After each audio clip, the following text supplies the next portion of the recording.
الحمد لله الذي لا يبلغ مدحته القائلون ولا يحصي نعماءه العادون ولا يؤدي حقه المجتهدون الذي لا يدركه بعد الهمم ولا يناله غوص الفطن الذي ليس لصفته حد محدود ولا نعت موجود ولا وقت معدود ولا أجل ممدود فطر الخلائق بقدرتي ونشر الرياح برحمتي وابتغى بالصخور ميدان أرضه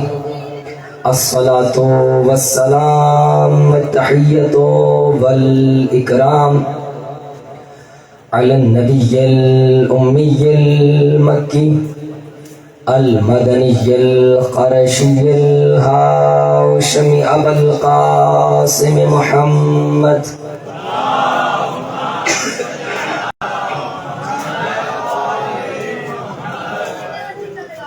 ورحمة الله على أحبابهم وأصحابهم وشيعتهم ومواليهم ولعنة الله على أعدائهم أجمعين أما بعد فقد قال الله سبحانه وتعالى في محكم كتابه المجيد وفرقانه الحميد وقوله الحق بسم الله الرحمن الرحيم وما أرسلنا من قبلك إلا رجالا نوحي إليهم فاسألوا أهل الذكر إن كنتم لا تعلمون بآواز بلند صلوات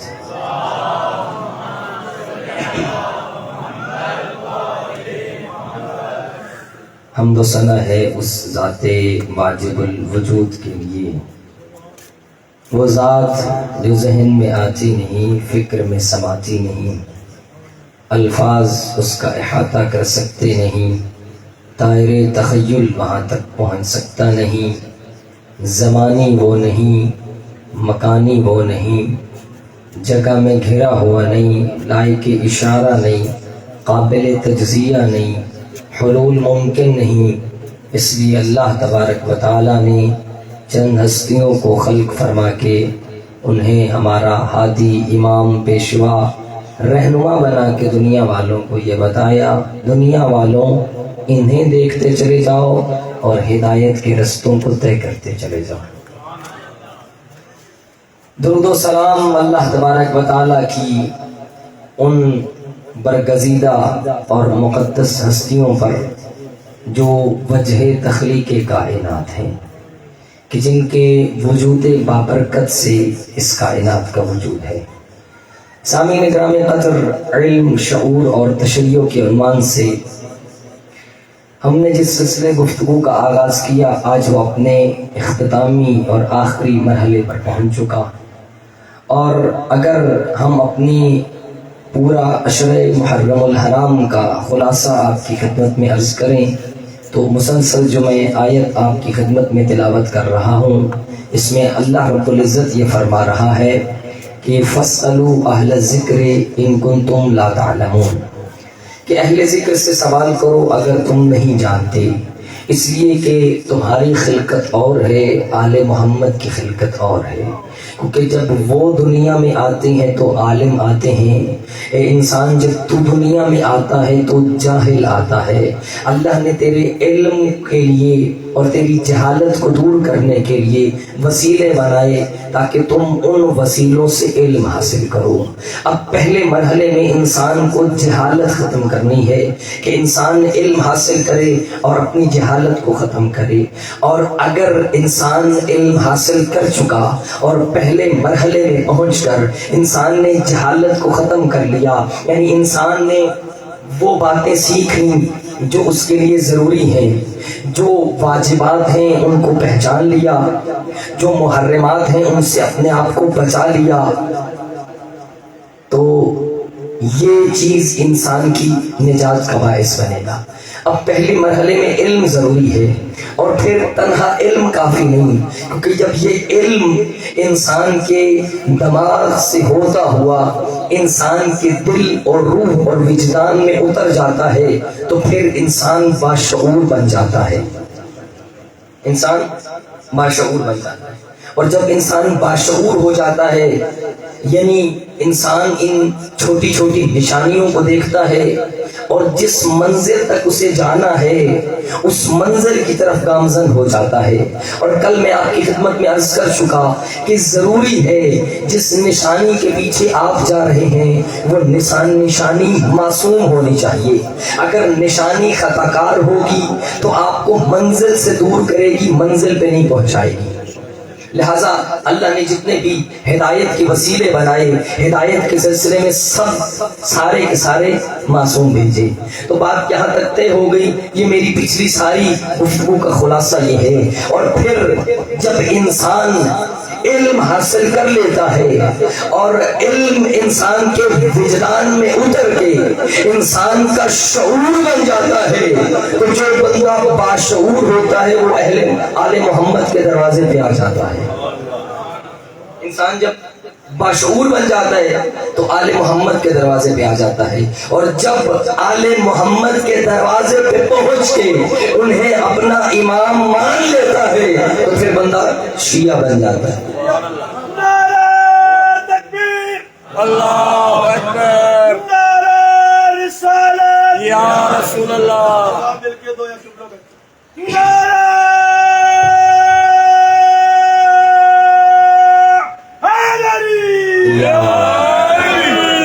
جب انسان آل محمد کے دروازے پہ پہنچ جاتا ہے اور انہیں برحق امام مان لیتا ہے تو پھر مرحلہ آتا ہے تشیع کا، پھر انسان شیعہ بن جاتا ہے، اور پھر وہ شیعہ بنتا ہے جو آل محمد کو اچھا لگتا ہے۔ اچھا، یہ شیعہ بننا آسان ہے؟ شیعہ کہلوانا تو آسان ہے، شیعہ بننا مشکل ہے۔ شیعہ کہلوانا تو آسان کہ میں سینے پہ ہاتھ رکھ کے کہوں میں علی والا، میں علی کا چاہنے والا، میں علی سے محبت کرنے والا، میں علی کا چاہنے والا، میں علی کا شیعہ، میں علی سے محبت کرنے والا۔ یہ کمال کی بات نہیں کہ میں کہوں کہ میں علی والا، میں علی کا چاہنے والا، علی سے محبت کرنے والا، یہ کمال نہیں، کیونکہ چھوٹے بندے بڑے بندوں سے نسبتیں دیتے ہیں، چھوٹے لوگ بڑے لوگوں سے نسبتیں جوڑتے ہیں۔ ہم تو کہیں گے ہم علی والے ہیں، ہم چاہنے والے ہیں، ہم علی سے محبت کرنے والے ہیں، یہ کمال کی بات نہیں ہے۔ کمال تو یہ ہے کہ محشر کا میدان لگا ہوا ہو اور فرشتوں نے علی کو گھیرا ہوا ہو، جب تجھے آتا دیکھے فرشتوں سے کہے پیچھے ہٹو وہ میرا آ رہا ہے۔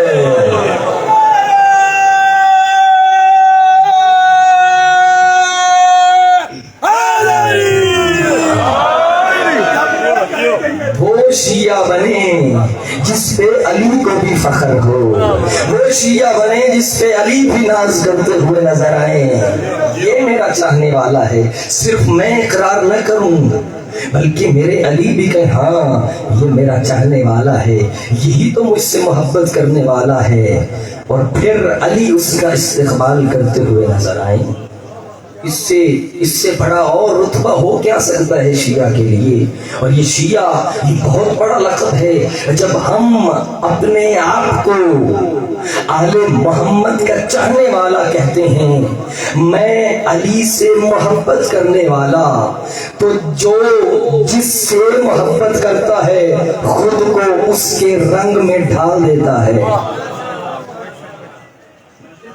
جو جس سے محبت کرتا ہے اس کی پیروی کرتا ہے، اس کے رنگ میں ڈھل جاتا ہے، پھر وہ کوشش کرتا ہے وہ کام کرے کہ جو اسے اچھے لگتے ہیں.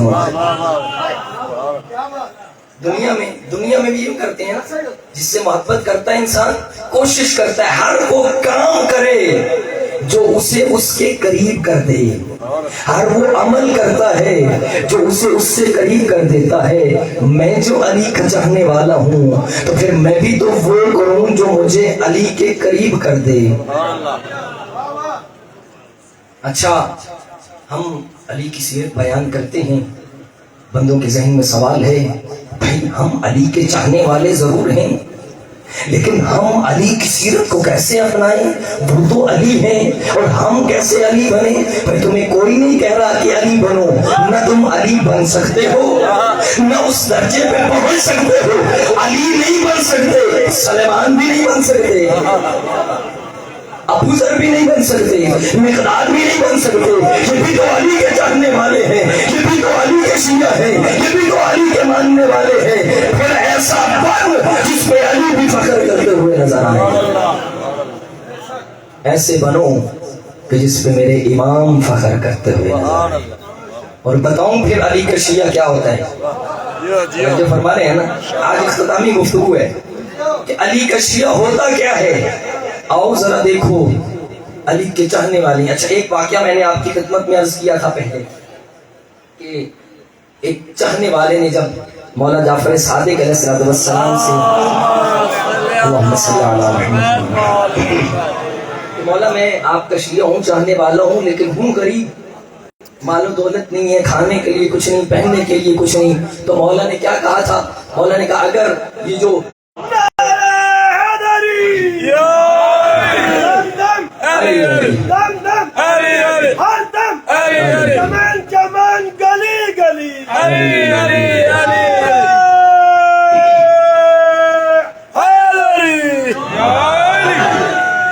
اچھا، ایک شیعہ یہ ہے کہ جو حقیقت میں بڑا امیر ہے لیکن اظہار کر رہا ہے کہ غریب ہوں، اور ایک علی کا وہ شیعہ ہے جو ہے تو غریب لیکن اپنے آپ کو غریب سمجھتا نہیں، کیونکہ ہے علی کا چاہنے والا، اپنے آپ کو غریب نہیں سمجھتا. کہاں کی غربت کہ وقت کے خلافت میں ایک دن حضرت ابو ذر غفاری کے پاس آئے. حضرت ابو ذر غفاری کون؟ حضرت ابو ذر غفاری بڑے باعظمت حضرت ابو ذر غفاری. وقت کی خلافت نے چاہا کہ کچھ درہم و دینار لے کے آئے. درہم و دینار ابو ذر کے حوالے کھول کے رکھے. علی کا شیعہ ابو ذر کس لیے آئے ہیں؟ کہا ہم آپ کی مدد کرنے کے لیے آئے ہیں. کس لیے مدد کرنے کے لیے آئے ہیں؟ کہا آپ کے پاس کھانا نہیں، پینے کے لیے کچھ نہیں ہے تو چاہا آپ کی مدد کی جائے. علی کا شیعہ تھا، ایسے نہیں کوئی بھی کچھ لے کے چلا گیا. کہا نہیں، کہا دینے جو آئے ہو بتاؤ ذاتی مال سے ہے یا بیت المال سے؟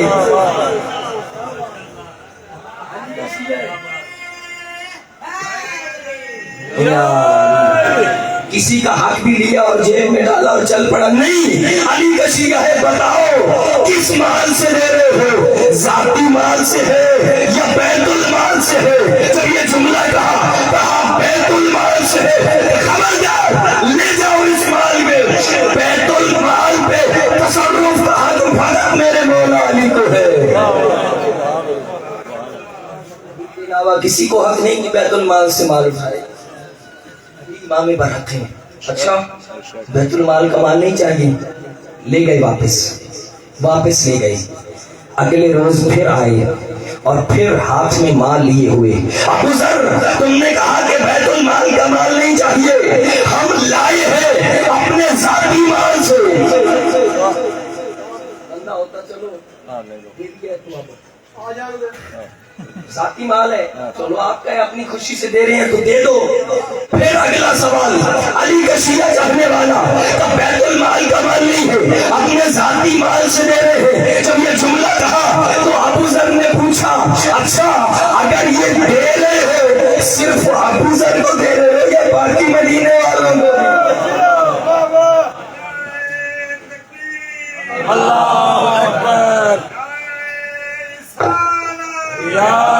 اللہ یا علی یا علی یا علی مدد ابو ذر غفاری علی کا شیعہ کیا ہوتا ہے؟ جب مال لایا تھا ذاتی مال سے ہے، پوچھا اگر یہ ذاتی مال سے ہے صرف ابو ذر کو دے رہے ہو یا باقی مدینے والوں کو بھی دے رہے ہو؟ کہا نہیں یہ صرف تیرے لیے لائے ہیں۔ تو میرے لیے کیوں لائے ہو؟ تیرے پاس کھانے کو کچھ نہیں، تیرے پاس پہننے کو کچھ نہیں۔ علی کا شیعہ تھا، جوش میں آیا، دسترخوان نکال کے اس کے سامنے رکھ دیا اور پوچھا بتا یہ کتنے وقت کا کھانا ہے؟ 2 وقت کا کھانا۔ تو بندہ خدا جسے ایک سانس کا یقین نہیں، اس کے پاس 2 وقت کا کھانا ہو، وہ غریب نہیں امیر ہوتا ہے۔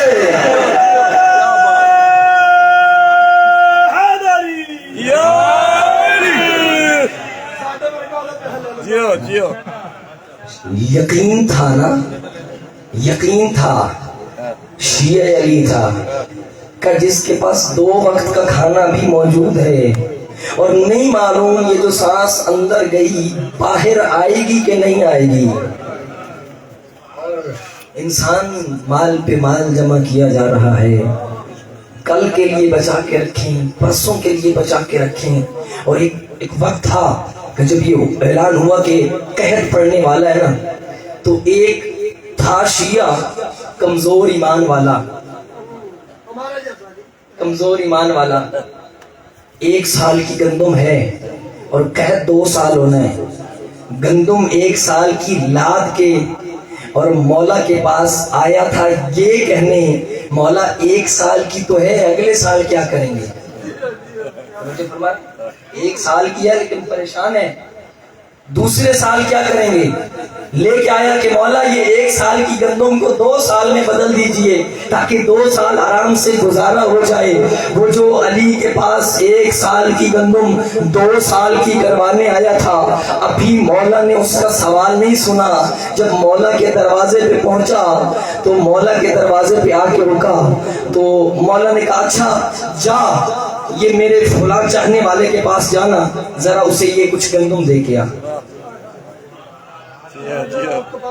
توجہ فرما رہے ہیں، آیا تھا لینے کے لیے، اگلی بھی مولا 1 سال کی گندم 2 سال کی چاہتا ہے۔ مولا نے کہا اچھا تو ذرا اپنا سوال بعد میں بتانا، جاؤ میرے اس فلاں شیعہ کے پاس، اس کے گھر میں جا کے جاؤ اس کو گندم دے کے آؤ۔ خدا کی قسم علی کو پتا تھا نا کہ کس دروازے پہ بھیج رہا ہے، دروازے پہ بالکل بات کیا کہ کیا کرنے آیا ہے؟ کہ وہ علی نے کہا ہے کہ کچھ گندم دینی ہے، علی نے کہا ہے کچھ گندم دینی ہے۔ کہ مجھے کیوں دینے کے لیے آئے ہو؟ کہ علی نے کہا ہے اسے گندم کی ضرورت ہے۔ تو باہر نکل کے کہتا ہے کہ علی سے جا کر کہہ دو ابھی کا کھا لیا ہے اور شام کے لیے پریشان نہیں، کیونکہ جس کے پاس علی جیسا مولا ہو اسے پریشانی کی ضرورت نہیں۔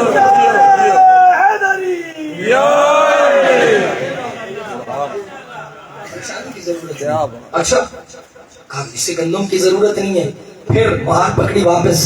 پھر مولا نے کہا اچھا میرا ایک فلاں شیعہ کا گھر ہے، اچھا اس نے نہیں لی، جا اس کے گھر چلا جا۔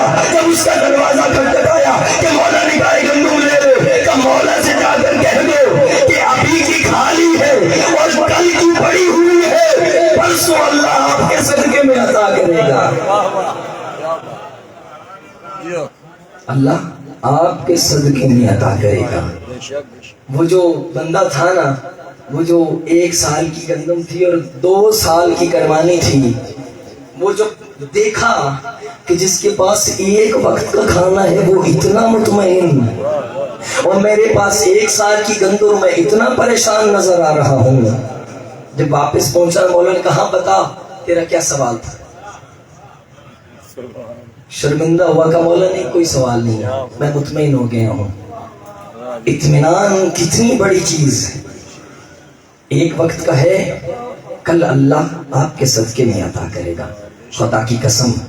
اور میں نے ایک واقعہ پڑھا، عجیب واقعہ، یہ چاہنے والے ہیں نا، چونکہ آج بات تشیع پہ اور موضوع ختم ہو رہا ہے، شیعہ ہوتا کیا ہے علی کا، ایک دن حضرت میثم تمار آئے مولا کے پاس. مولا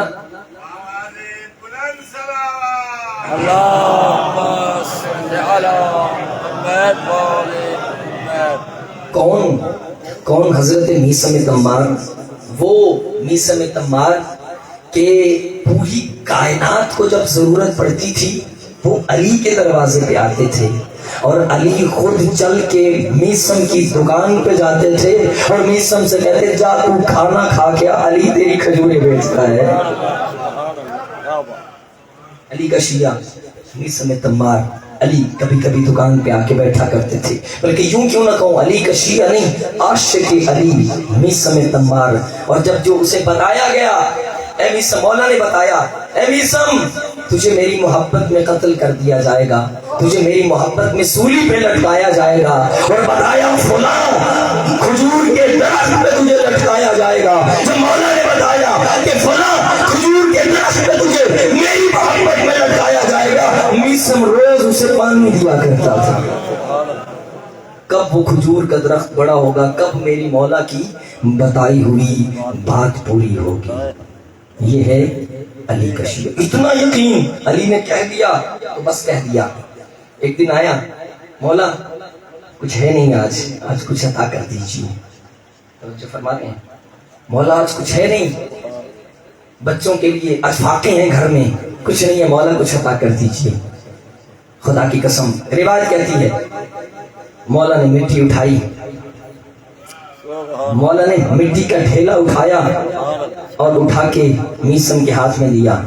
جب میثم کے ہاتھ میں دیا وہ مٹی کا ڈھیلا نہیں، سونے کا ٹکڑا بن گیا.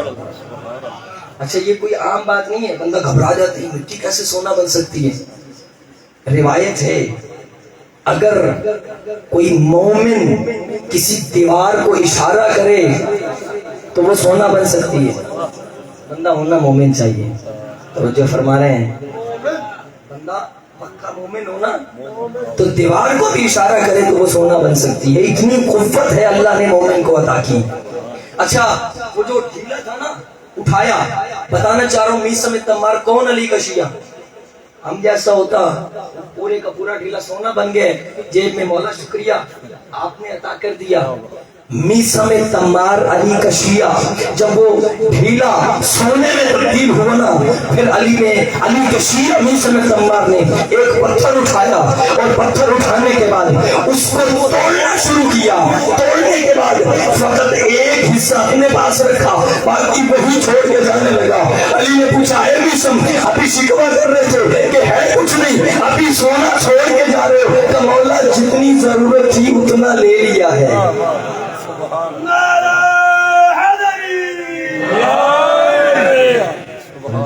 مولا جتنا چاہیے تھا اتنا لے لیا، جتنی مجھے ضرورت تھی اتنا میں نے لے لیا. یہ ہے علی کا چاہنے والا، علی سے محبت کرنے والا.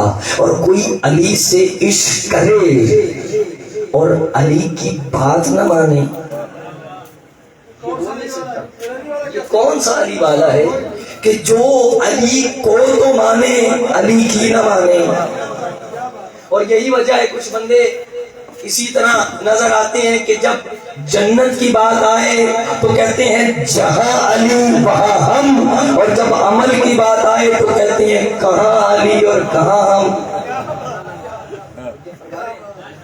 بھائی جب ہم جنت میں علی کے ساتھ جانا چاہتے ہیں تو عمل بھی تو وہ کریں کہ جو میرے مولا علی چاہتے ہیں. علی کا چاہنے والا تو ہوتا ہی وہ ہے جو مقام عمل میں بھی نظر آتا ہے. اور اچھا یہاں رک کے میں اپنے موضوع کو یہیں سے متصل کرتا ہوں. علی کی عبادت کیا ہے؟ اچھا ہم نماز پڑھتے ہیں، نمازیں پڑھتے ہیں، لیکن نمازوں میں وہ لطف نظر نہیں آتا. کبھی ہوتا ہے نا نماز پڑھ رہے ہیں، ساری دنیا جہان کے خیال سمٹ کے میری نماز میں آ گئے، اور جب میں نے نماز شروع کی اور اپنے ان خیالوں میں مگن ہو گیا، جب اللہ اکبر اور نماز ختم ہوئی تو پھر میں سارے دنیا جہان کے خیالوں سے واپس آ گیا. کیا وجہ ہے؟ وہ نمازیں پڑھ رہے ہیں، کس چیز کی کمی ہے؟ میں نے علم کی بات کی، للعلم یعرف اللہ وبہ یعبد، چونکہ علم اتنی بنیادی چیز ہے، علم کے ذریعے اللہ کی معرفت حاصل کی جاتی ہے اور علم کے ذریعے ہی اللہ کی عبادت ہوتی ہے۔ اس کا مطلب ہے کہیں تو کوئی کمی رہ گئی کہ جو عبادت میں لطف نہیں آ رہا۔ علم سے اللہ کی معرفت بھی حاصل ہوتی ہے، علم کے ذریعے انسان عبادت بھی کرتا ہے۔ میں نماز پڑھ رہا ہوں، نماز میں وہ خلوص ہی نہیں ہے، نماز کے اندر وہ محبت ہی نہیں ہے، وہ چاشنی نہیں ہے۔ کیوں؟ کیونکہ کمی ہے معرفت کی۔ میں نے پہچانا نہیں کہ کس کے سامنے سجدہ کر رہا ہوں۔ میں جاتا ضرور ہوں مسجد میں، نماز ضرور پڑھتا ہوں، لیکن پتہ نہیں کس کے سامنے جھک رہا ہوں۔ اس کی وجہ یہ ہے کیونکہ مجھے معرفت نہیں۔ دو وجہ سے عبادت کر رہا ہوں۔ اچھا، جو بندہ معرفت کے بغیر عبادت کرتا ہے، دو وجہ سے۔ ایک وجہ تو یہ کہ یہاں سے بیٹھے آپ کو فضائل سنائے گئے، جو بندہ نمازیں پڑھے گا، نماز پڑھنے والے کو جنت ملے گی۔ جنت وہ ہے جس جنت کے اندر دودھ کی نہریں، جس جنت میں شہد کی نہریں، انسان جو سوچے گا وہ سامنے آ جائے گا، اور جنت کی نعمات اتنی لذیذ ہوں گی۔ اچھا، یہاں بندہ کھانا کھاتا ہے نا، سیب کھایا، ایک کھایا، دو کھایا، تین، تھک جاتا ہے۔ کیوں؟ توجہ فرما رہے ہیں؟ کھانے کے بعد کیوں تھکے ہیں؟ کیونکہ اس کی جو لذت ہے وہ ایک جیسی ہوتی ہے، اور انسان کے اندر جو طلب ہوتی ہے وہ ختم ہو جاتی ہے۔ جنت کی جو نعمتیں ہوں گی، ہر ایک نعمت کا ذائقہ الگ۔ ایک سیب کھایا، اس کا ذائقہ الگ، دوسرا کھاؤ گے اس کا ذائقہ الگ، تیسرا کھاؤ گے اس کا ذائقہ الگ۔ یہ جنت کی نعمتیں ہیں۔ میرے دل میں یہ شوق پیدا ہوا، اچھا ایسی جنت جس میں دودھ کی نہریں ہیں، جس میں شہد کی نہریں ہیں، جس میں حوریں ہوں گی، ہاں انسان اس میں ہر نعمت حاصل کر سکتا ہے۔ میرے دل میں لالچ پیدا ہوئی، چونکہ مجھے اللہ کی معرفت نہیں تھی، اور دل میں لالچ پیدا ہوئی کہ یہ جنت تو مجھے چاہیے۔ میں جنت کے لیے نمازیں شروع کر دی۔ ایک دن نماز پڑھی، دو دن پڑھی، جب تک جنت کا تصور میرے ذہن میں رہا میں نمازیں پڑھتا رہا۔ ایک ہفتہ، ایک مہینہ تو میں نے نمازیں پڑھی۔ جیسے جیسے جنت کی نعمتوں کا تصور ذہن سے کم ہوتا چلا گیا، عبادت چھوٹ گئی۔ کیونکہ وہ جو لالچ تھی نا، وہ لالچ آہستہ آہستہ آہستہ آہستہ کم ہو گئی۔ تو ظاہر ہے جب انسان کی لالچ کسی چیز کے بارے میں کم ہو جاتی ہے تو انسان کیا کرتا ہے؟ اس چیز کو چھوڑ دیتا ہے۔ میں معرفت کی وجہ سے عبادت نہیں کر رہا تھا، میں نتیجہ دینا چاہ رہا ہوں، توجہ رکھیے گا۔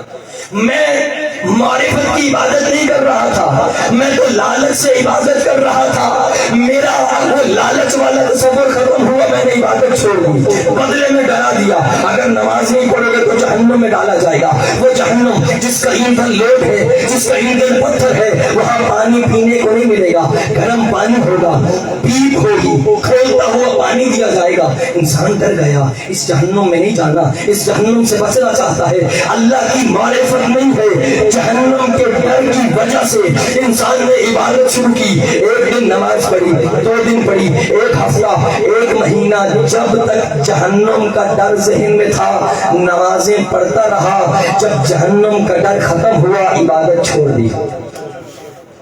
اب بندہ چونکہ معرفت میں عبادت کا نہیں رہا، اسے پتہ ہی نہیں کہ کتنے بڑے دربار میں کھڑا ہے۔ اس کے ذہن میں یا جنت کے لالچ کی وجہ سے عبادت کر رہا تھا یا جہنم کے ڈر سے عبادت کر رہا تھا۔ جنت کا لالچ ختم ہوا، عبادت چھوٹ گئی، جہنم کا ڈر ختم ہوا، عبادت چھوٹ گئی۔ یہی تو وجہ ہے تیرا اور میرا امام علی حیدر کرار فرماتا ہوا نظر آتا ہے، الہی ما عبدتک خوفا من نارک ولا طمعا فی جنتک بل وجدتک احیا لعبادتک فعبدتک۔ علی نہ جنت کی لالچ میں عبادت کرتا ہے، علی نہ جہنم کے ڈر سے عبادت کرتا ہے، علی کی نیازیں جبھی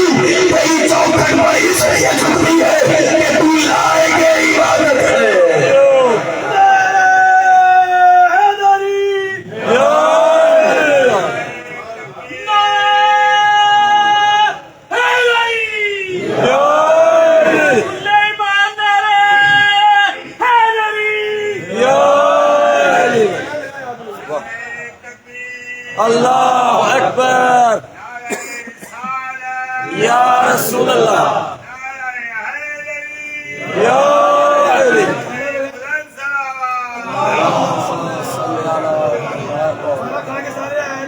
ایک جواب دے دو نعرہ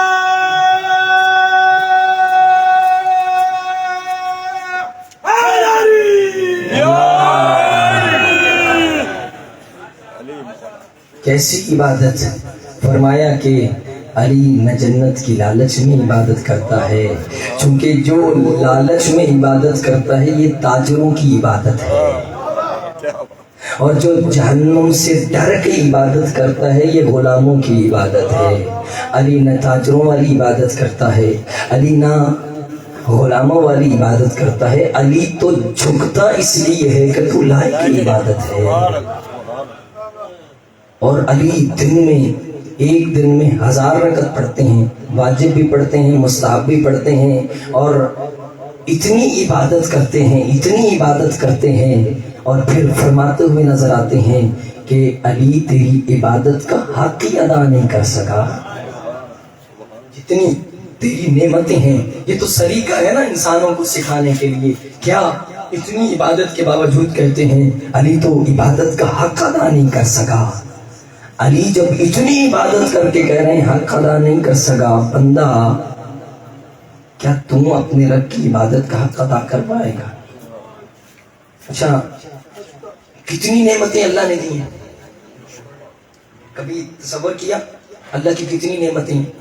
بس اللہ نے اتنی نعمتیں دی اور فرمایا کہ وَإِن تُعُدُّوا نِعْمَتَ اللَّهِ لَا تُحْصُوهَا، اللہ کی نعمتوں کو گننا چاہو تو گن نہیں سکتے، شمار نہیں کر سکتے۔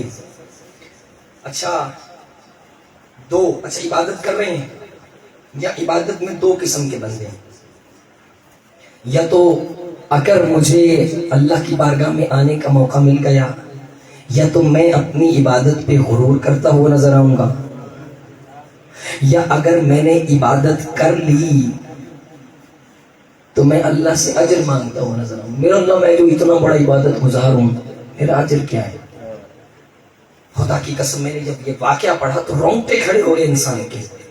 ایک بندہ اللہ کی عبادت کرتا، بہت بڑا عابد، بہت بڑا عبادت گزار، اللہ کی عبادت کرتا ہے، اور تقریباً کوئی 1000 سال یا بعض روایتوں میں 100 سال کی عبادت، 100 سال اس نے عبادت کی اللہ کی، کتنا بڑا عبادت گزار تھا۔ ایک دن بیٹھا سوچ رہا تھا میں نے جو اللہ کی اتنی عبادت کی 100 سال، اے میرا اللہ میری عبادت کی قیمت کیا ہے؟ اللہ اکبر، اے میرا اللہ میں نے 100 سال عبادت کی، بتا تو صحیح میرے 100 سال کی عبادت کی قیمت کیا ہے؟ آج وہ جو 100 سال کی عبادت کی قیمت مانگ رہا تھا، حضرت موسیٰ کا زمانہ تھا، جب اس نے یہ کہا نا، اللہ نے کہا اے موسیٰ نبی بندے کو بتا دے، کل تجھے بتائیں گے تیری عبادت کی قیمت کیا ہے۔ اس کا معمول کیا تھا؟ روزانہ کے مطابق اپنی دن بھر کا کھانا اور پانی اٹھا کے جنگلوں کی طرف نکل جاتا تھا، اور سارا دن اللہ کی عبادت کرتا تھا، صرف کھانا اور پانی کے لیے تھوڑا سا وقت نکالتا تھا، باقی سارے کا سارا وقت اللہ کی عبادت میں، توجہ رکھیے گا، سارے کا سارا وقت اللہ کی عبادت میں گزارتا تھا۔ میرا اللہ میری عبادت کی قیمت کیا ہے؟ اگلے روز پانی اٹھایا، اپنی مختصر سی غذا اٹھائی اور نکل پڑا جنگلوں کی طرف۔ آج جب گھر سے نکلا ہے تو رستہ بھول گیا کہ جانا ہے۔ وہ اللہ نے کہا تھا نا کل تجھے بتائیں گے تیری عبادت کی قیمت کیا ہے، آج چیزیں اٹھائی اور نکل گیا جنگلوں کی طرف، اور جنگلوں سے ہوتا ہوا وہ رستہ بھول گیا کہ روزانہ کہاں جا کے عبادت کرتا تھا۔ کسی نکلتے کسی بیابان اور صحرا میں اللہ کی عبادت شروع کر دی، وہاں عبادت تو کرتا رہا، لیکن ریگستان بیابان صحرا ہے، نہ کھانے کے لیے کچھ ہے نہ پینے کے لیے ہے، جو ساتھ لایا تھا وہ ختم ہو گیا، پانی ختم ہو گیا، روٹی ختم ہو گئی، غذا کچھ ہے نہیں، جو تھی وہ ختم ہو گئی۔ پہنچا وہاں پہ، اور اب حالت یہ ہے پیاس کی شدت کی وجہ سے تڑپ رہا ہے، کہ کہیں سے پانی کا ایک گھونٹ مل جائے تو میری جان میں جان آئے. کافی دیر جب وہیں پڑا ہے، دور سے ایک بندے کو جاتے ہوئے دیکھا کہ جس کے ہاتھ میں ایک مشت تھی. جب پانی کو دیکھا تو جان میں جان آئی، اپنی جگہ سے اٹھا اور اٹھ کے اس بندے کے پاس گیا. کہا کہ اگر مجھے ایک گلاس پانی مل جائے تو میری زندگی بچ جائے. جب وہ پانی والا بندہ کہتا ہے یہ پانی تو میرے لیے ہے، اگر تجھے دے دیا تو میں کیا کروں گا؟ اس نے کہا مجھے ایک گلاس پانی دے دے. اچھا، کہا میں تجھے ایک گلاس پانی دینے کو تیار ہوں، لیکن اس کی قیمت ادا کر. پانی کی قیمت، پانی اللہ کی نعمت ہے نا، ہمیں قدر نہیں ہے اس کی. گرمی میں بھی ابھی کبھی پیاس لگی ہو تو شاید تھوڑی بہت قدر ہوتی ہے کہ پانی کی کیا قدر ہے. کہا کہ پانی کی قیمت ادا کرو، تمہیں پانی مل جائے گا. وہ کہتا ہے اس بیابان میں میرے پاس میری 100 سال کی عبادت کے علاوہ اور کچھ نہیں ہے. جب اس نے کہا میرے پاس 100 سال کی عبادت اور کچھ نہیں، اس نے کہا سودا کر، 100 سال کی عبادت مجھے دے، ایک گلاس پانی تو لے لے. جب یہ جملہ کہا نا، تھوڑی دیر سوچا اور سوچ کے کہتا ہے اگر پانی نہ پیا تو مر جاؤں گا، اور اگر زندہ بچ گیا عبادتیں پھر کر لوں گا، پھر موقع مل جائے گا. اس نے سودا کر لیا، 100 سال کی عبادت بیچ دی اور ایک گلاس پانی کے بدلے میں 100 سال کی عبادت کو بیچ دیا. جب پانی پیا زندگی ملی اور دوبارہ رستہ ملا اور گھر آ گیا. اللہ نے کہا اے موسیٰ نبی، میرے اس بندے کو جا کر بتا دو، وہ جو پوچھ رہا تھا نا میری عبادت کی قیمت کیا ہے، اسے بتا دے. تیری 100 سال کی عبادت کو ایک گلاس پانی کے بدلے میں خرید لیا.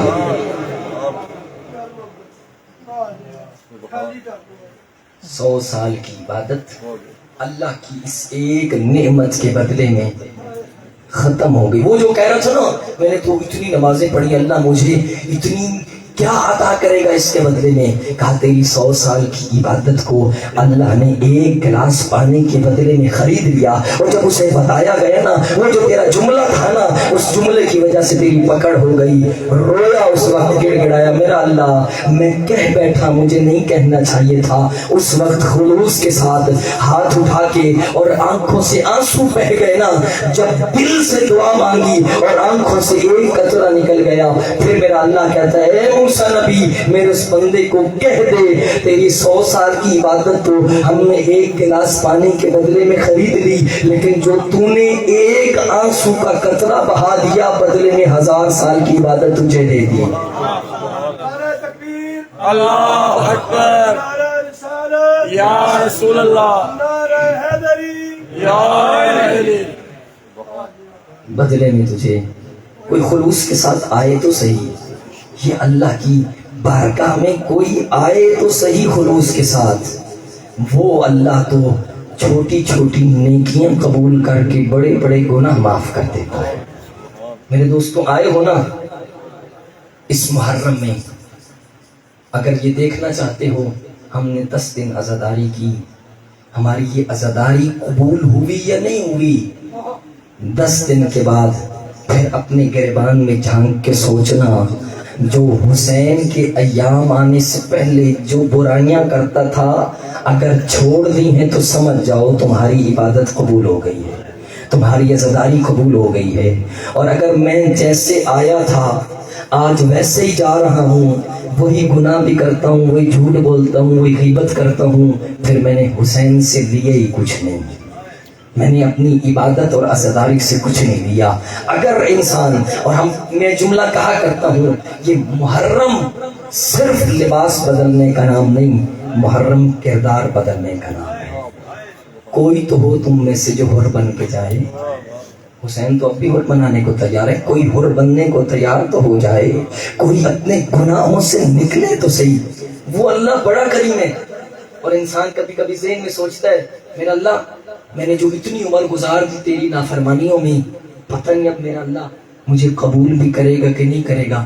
خدا کی قسم اس بات سے مت گھبرایا کرو. میں کہتا ہوں انسان جب مانگتا ہے نا، اگر اس کی بارگاہ میں تجھے مانگتے ہوئے شرم آ رہی ہے نا، میرا اللہ اتنے عرصے گناہ کرتا رہا، اب پتہ نہیں میری دعا قبول ہوگی کہ نہیں، اکیلے جاتے ہوئے شرم آ رہی ہے نا، اکیلا نہ جا، 14 کو وسیلہ بنا کے لے جا۔ میرے اللہ تجھے ان 14 کا واسطہ، تجھے محمد مصطفیٰ کا واسطہ، تجھے علی مرتضیٰ کا واسطہ، جب تو اتنا بڑا وسیلہ لے کے جائے گا اللہ کبھی رد نہیں کرے گا۔ اور میں یہ کہا کرتا ہوں، جو انسان بڑے خلوص کے ساتھ آتا ہے نا، مجھے وہ واقعہ یاد آ گیا اور بات کو زیادہ طویل نہیں کروں گا، بس یہی بات ختم کر دوں۔ وہ واقعہ کہ پیغمبر کرام اسلام ابتدائے نبوت کا زمانہ ہے اور ابھی لوگوں نے نئی نئی نماز سیکھی۔ کچھ لوگ وہ تھے جو شروع سے مسلمان تھے اور پیغمبر کے پیچھے نمازیں پڑھ رہے تھے۔ ایک بندہ نیا مسلمان ہوا، نئی اس نے نماز سیکھی، ابھی نماز کا صحیح سے طریقہ نہیں آتا تھا۔ پیغمبر جماعت کروا رہے ہیں، پہلی دفعہ جماعت میں شامل ہوا، کیونکہ اسے طریقہ نہیں پتا تھا جماعت کے آداب کیا ہیں، جماعت کا طریقہ کیا ہے۔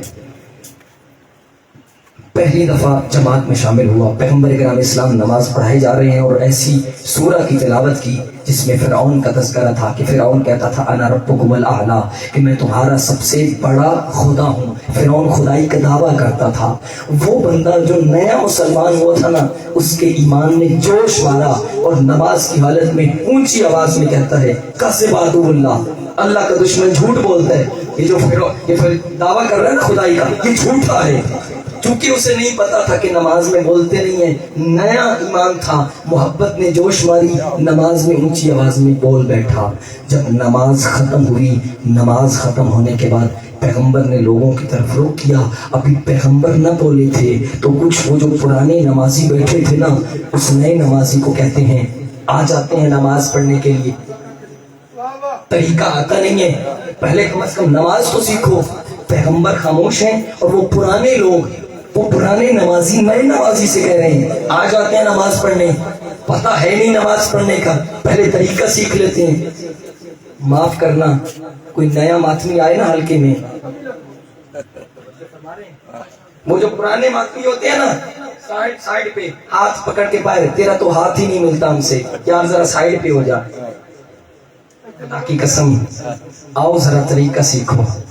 وہ جو پرانے ہیں نا، انہیں نیا کوئی آتا ہے تو اسے دل سے لگاؤ، اسے محبت سے پیش آؤ۔ یہ جو نیا بیچارہ نمازی آیا، کہ پرانے نمازیوں نے کہا تمہیں نماز پڑھنی آتی نہیں، نماز کا طریقہ آتا نہیں اور آ جاتے ہیں نماز پڑھنے کے لیے۔ ابھی پیغمبر خاموش بیٹھے تھے کہ ادھر سے جبرائیل نازل ہوا اور اللہ کا حکم لے کے آیا، اے اللہ کے نبی ان پرانے نمازیوں سے کہہ دو آج تم سب کی نماز اس کے صدقے میں قبول ہوئی۔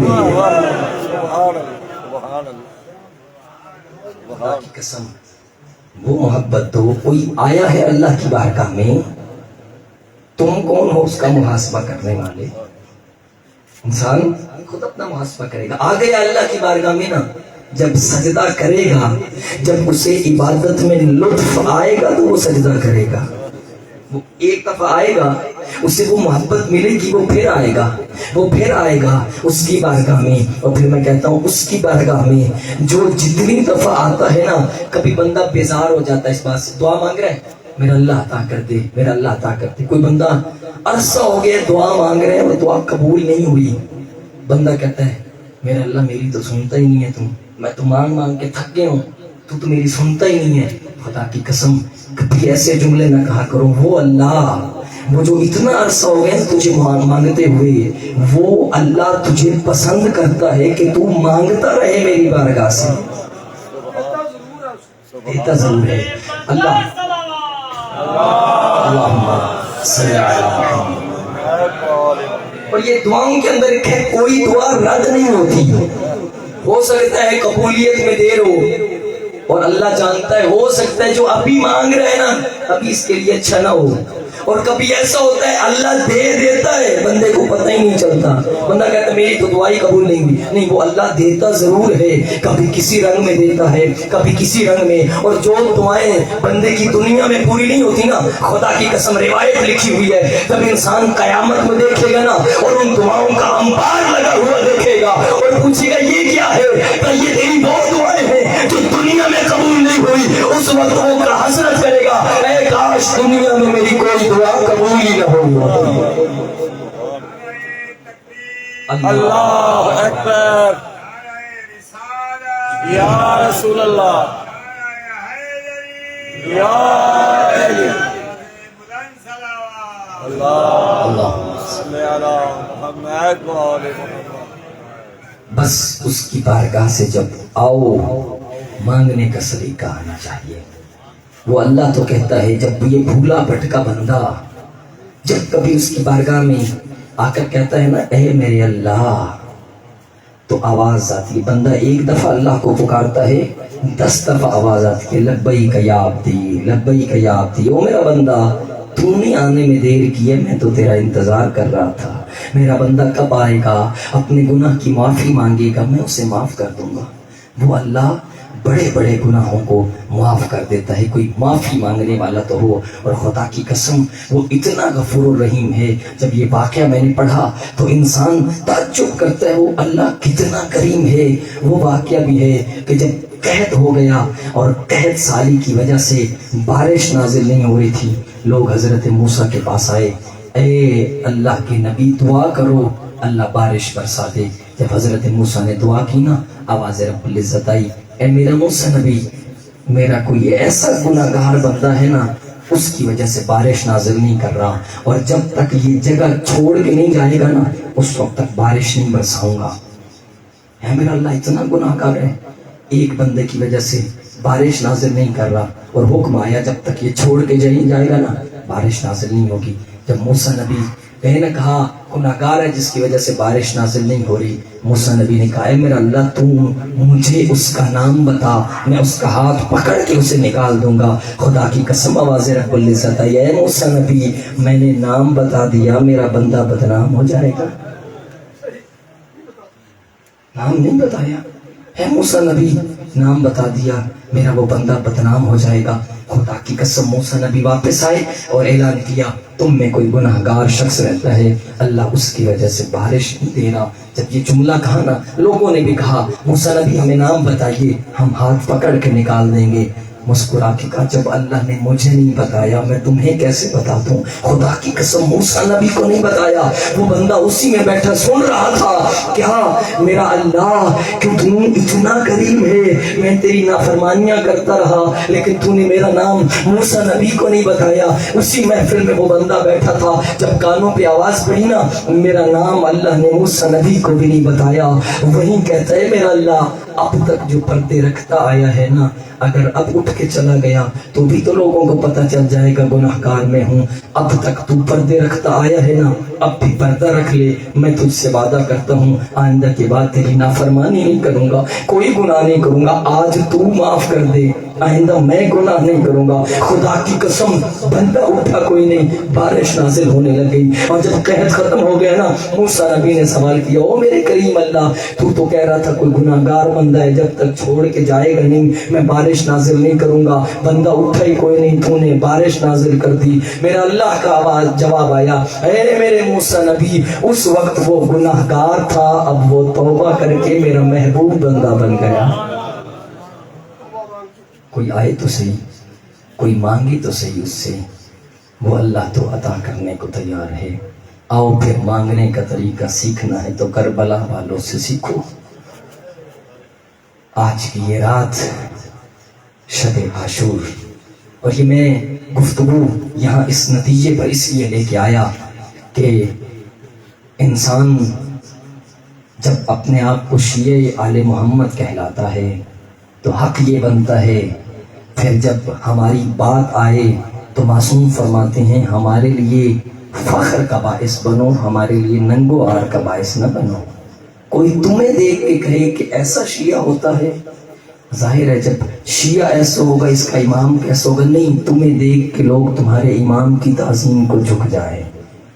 اور پھر آ گئی وہ شب عاشور کے مولا نے اس شب کو 3 حصوں میں تقسیم کیا، ایک حصہ اللہ کی عبادت میں گزارا، ایک حصہ اپنے اصحاب کے ساتھ، اور ایک حصہ اپنے بنی ہاشم کے ساتھ گزارا۔ انشاءاللہ بہت سے لوگوں نے عمال کیے ہیں اور انشاءاللہ جو رہ گئے وہ بھی عمال کریں گے۔ آج کے عمال میں سب سے بہتر چیز 2 رکعت نماز ہے کہ ہر رکعت میں سورہ حمد کے پاس 50 دفعہ سورہ توحید کی تلاوت کریں. 4 رکعت ہے، 2 رکعت کر کے نماز پڑھی. اور انشاءاللہ کل بھی صبح 7 بجے جو روز عاشور کے اعمال ہیں انشاءاللہ کیے جائیں گے اور وہ اعمال پڑھے جائیں گے. اللہ آپ کی عبادات کو، آپ کے گریے کو قبول فرمائے. ہاں عزاداروں، آج کی جو شام ہے نا، آج کی شام اور کل کی شام میں فرق یہ ہے، آج ماؤں کے پاس بچے موجود ہیں. اجرکم علی اللہ. آخری رات ہے نا، جی بھر کے گریا کرو، پھر اللہ جانے کون آئے گا فرش عذاب پہ، کون روئے گا یا نہیں روئے گا. آج کی رات ہو، یہ رونے کی رات ہے نا. میں کہتا ہوں شاید آج کی رات کوئی اتنی بڑی رات ہے، آج تو کسی مصائب پڑھنے والے کی ضرورت بھی نہیں ہے. اور بندہ حسین کا نام لے اور گریا کرتا چلا جائے، حسین کو یاد کر کے روتا چلا جائے. آج کی رات کوئی اتنی بڑی رات ہے نا. ہاں عزاداروں، آج کی رات ماؤں کے پاس بچے موجود ہیں، بہنوں کے پاس بھائی موجود ہیں، لیکن جو آنے والی رات ہے نا، آج کی شام کو شام شہیدہ کہتے ہیں، اور جو کل رات آئے گی اسے شام غریبہ کہتے ہیں. اجرکم علی اللہ. میں چاہتا ہوں تھوڑا سا شب عاشور کا تذکرہ ہو اور پھر جو حکم ہوا ہے حضرت ابو الفضل العباس کا. روایت کہتی ہے جب سارے بیٹھے تھے نا حسین کے پاس، حسین سب کو اکٹھا کر کے چراغوں کو بند کر کے کہتے ہیں جو حسین کو چھوڑ کے جانا چاہے چلا جائے. حسین کسی منع نہیں کرے گا. حسین اپنی بیعت اٹھاتا ہے، جو جانا چاہتا ہے چلا جائے.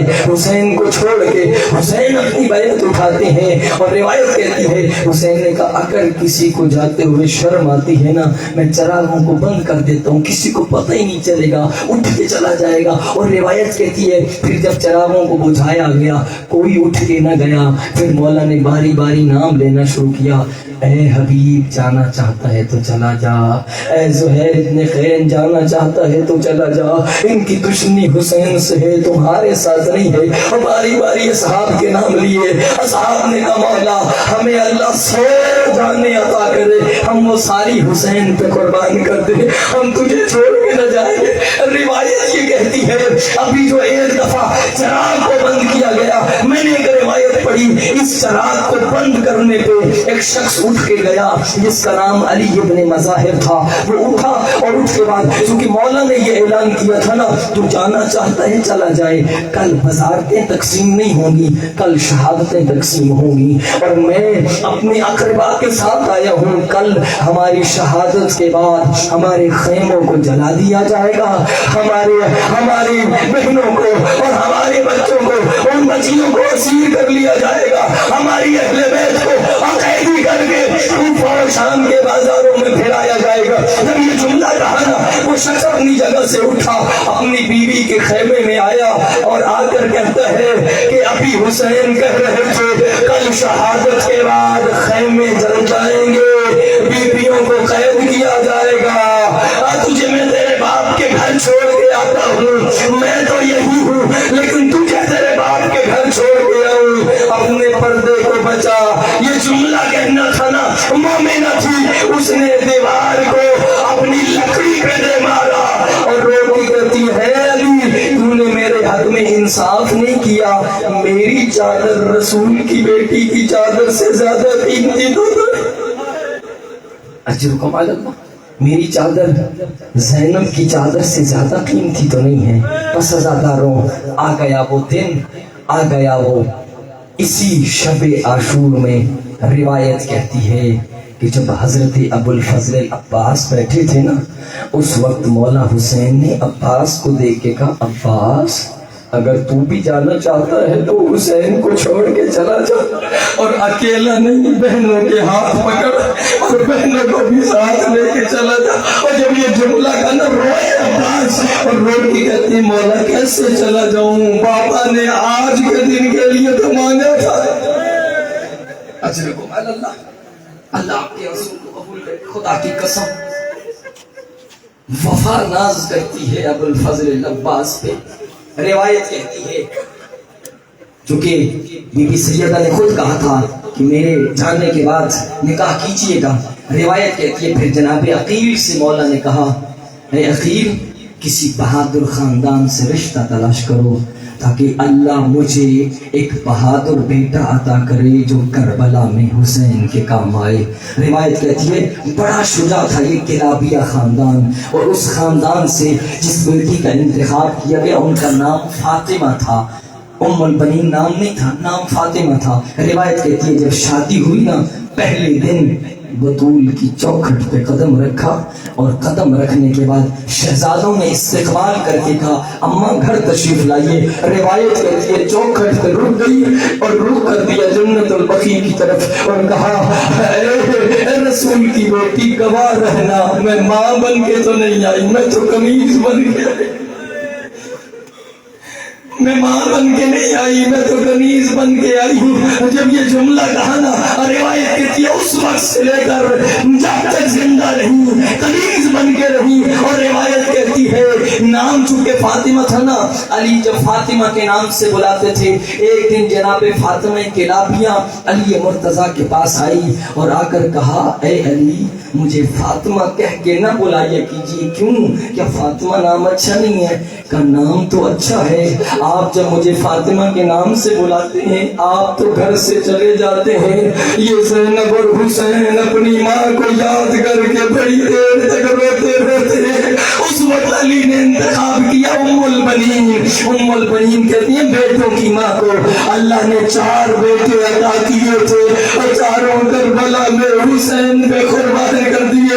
اور روایت کہتی ہے اکثر کربلا کے واقعے کے بعد ام البنین جنت البقیع میں جاتی جناب سیدہ کی قبر پر، اور جناب سیدہ کی قبر کے پاؤں والی طرف چھوٹی چھوٹی اپنے 4 بیٹوں کی قبریں بناتی، اور پھر ایک سر کی طرف حسین کی بڑی قبر بناتی، پھر اپنے 4 بیٹوں سے مخاطب ہو کے کہتی عبداللہ عثمان جعفر آج تمہیں رونے تو نہیں آئی، پھر خود کو حسین کی بڑی قبر پہ گرا دیتی اور رو کے کہتی آج اسے رونے آئی ہوں جس کی لاش پہ بہنوں کو رونے دے۔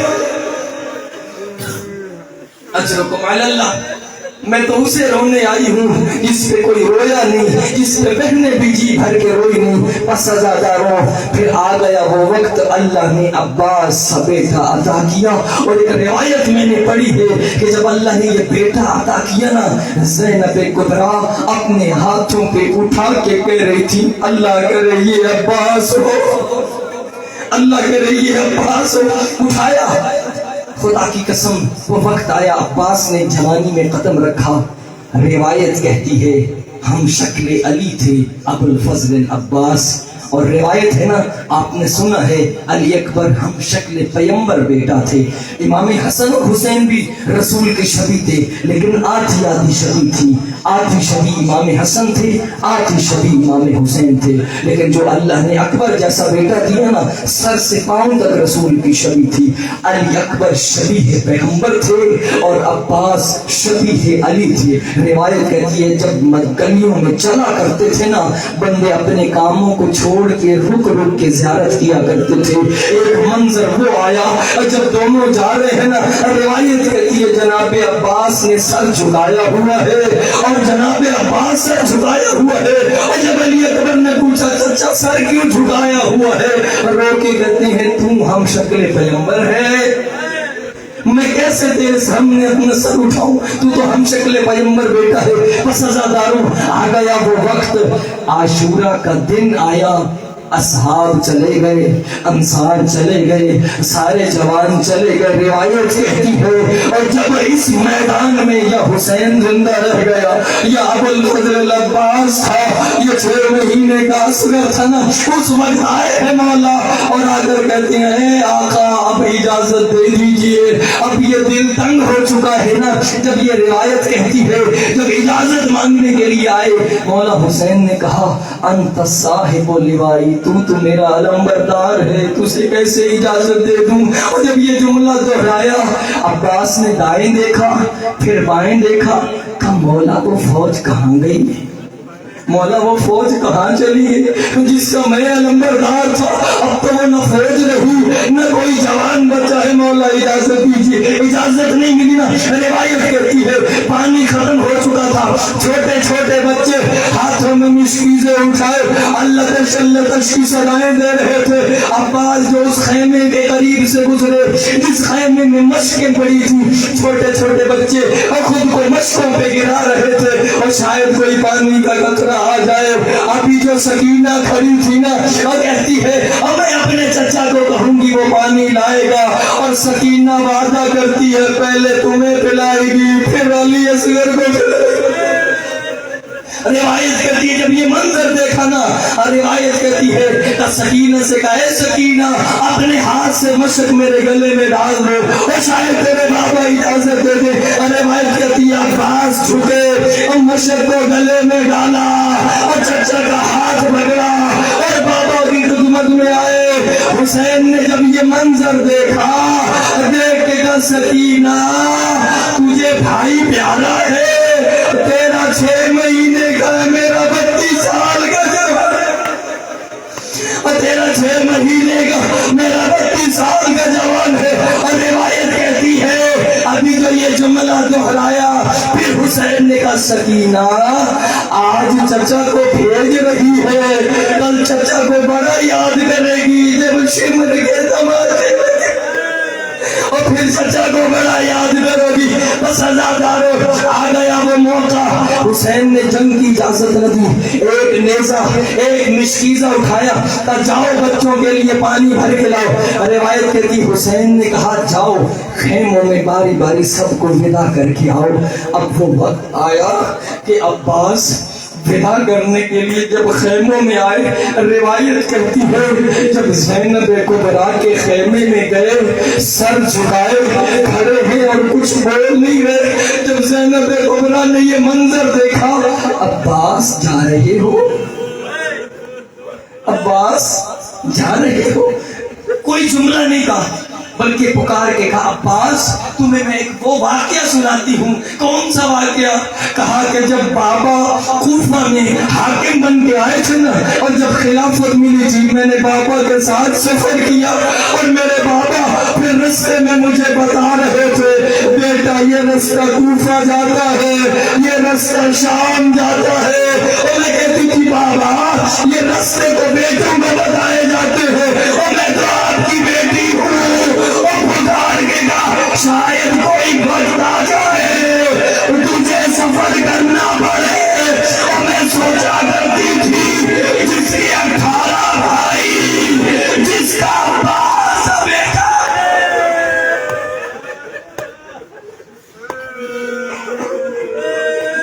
جس کا عباس بھائی ہو اور کس کی مجال ہے کہ اس کی چادر کو دیکھے۔ عباس آج تو جا رہا ہے، زینب کو یقین ہو گیا زینب کی چادر بھی لٹے گی اور زینب کو رسیا مرحبا مرحبا تھکے نہیں، بس 2 منزل اور 2 منزل، اللہ آپ کے آنسوؤں کو قبول کرے۔ وہ مرحلہ آ گیا، ابو الفضل عباس جانے کو تیار ہوئے، ابو الفضل عباس گھوڑے پہ بیٹھے اور گھوڑے کو ایل لگائی۔ لشکر 4000 کا فرات پہ تعینات تھا، 4000 کے لشکر کو ہٹایا، عباس نے گھوڑے کو فرات کے اندر ڈالا، مشک سکینہ کو بھرا اور بھرنے کے بعد ایک چلو پانی کا اٹھایا، پھر پانی پھینک دیا اور رخ کر دیا نجف کی طرف اور روکے گا بابا اور مجھے آپ کی وصیت یاد ہے، اور 21 رمضان کی رات علی نے وصیت کی تھی عباس اس وقت تک پانی نہ پینا جب تک حسین میں بابا جان اور مجھے آپ کی وصیت یاد ہے۔ بس عزاداروں پانی کو بھرا، عباس نے گھوڑا دوڑایا، گھوڑے کا دوڑانا تھا، بس عباس عباس چاہ رہے ہیں اے گھوڑا جلدی کر، بس پانی خیموں میں پہنچا۔ عباس پہنچے نہ پہنچے، بس پانی خیمے تک پہنچاؤ۔ بس عزادارو ابھی ایک لعین نے ایسا وار کیا اور مولا کا دایاں بازو قلم ہو گیا، ہمت نہیں ہاری اور مشرق کو بائیں بازو میں ڈالا۔ ایک لعین نے پھر حملہ کیا، مولا کا بایاں بازو قلم ہوا اور مولا نے مشرق کے دسمے کو اپنے منہ میں ڈالا، خود کو مشرق پہ گرایا اور اتنی تیزی سے گھوڑا دوڑایا۔ اب حرملا نے مشک سکینہ کا نشانہ لیا اور مشک پہ تیر کا لگنا تھا، سارا پانی نکل گیا۔ عباس کی آس ٹوٹ گئی، اب رو کے کہا اے گھوڑا مجھے خیمہ میں نہ لے جا، اجرکم اللہ، اب مجھے خیموں میں نہ لے جانا۔ اب عباس خیمے میں نہیں جانا چاہتا۔ روایت کہتی ہے ابھی عباس کو وہ جو تیر لگا تھا، تیر کا لگنا تھا، ایک تیر عباس کی آنکھ پہ لگا، اور جس کی آنکھ میں تیر لگ جائے وہ ہاتھوں سے نکالتا ہے، اور جس کے دونوں ہاتھ کٹ چکے ہو وہ کیسے آنکھ سے تیر نکالے۔ عباس گھوڑے پہ جھکے کہ گھٹنے سے تیر نکالنا چاہا، کسی نے گرز کا وار کیا، عباس گھوڑے پہ نہ سنبھلے، زین سے زمین پہ آئے، رو کے کہا بھیا عباس گالی۔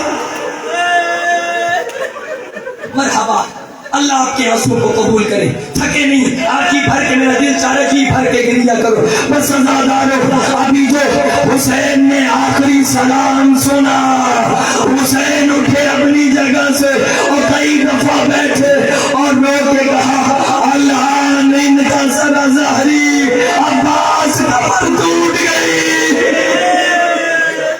بھائی بھائیوں کی کمر کا زور ہوا کرتے ہیں، دعا کرو کسی کا کوئی جوان بھائی نہ مرے، اور رو کے کہا عباس کمر ٹوٹ گئی۔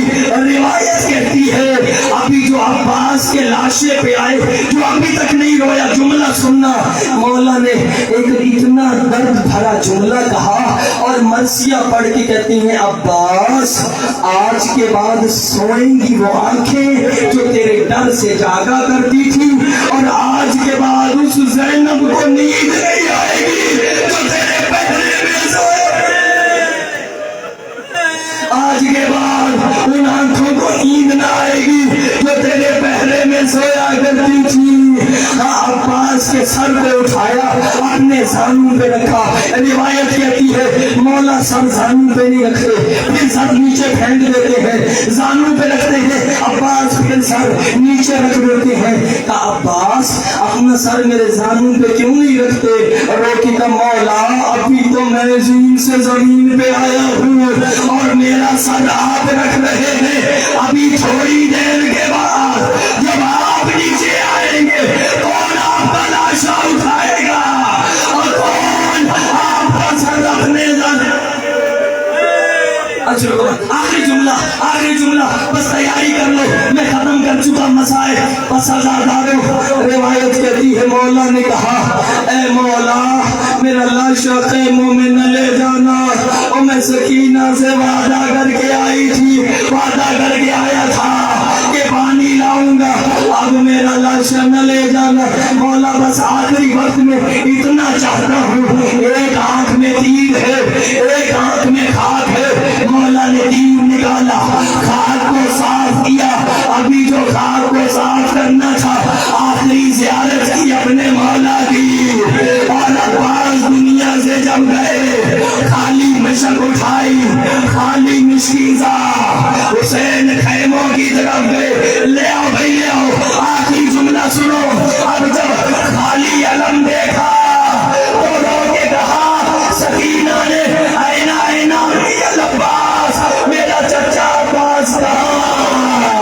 علم تو آ گیا، علمدار نہ آیا۔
چلو اندر بڑھو چل کے لٹیا دوڑیا تھے کتے اندر چل صحیح کھول جاتا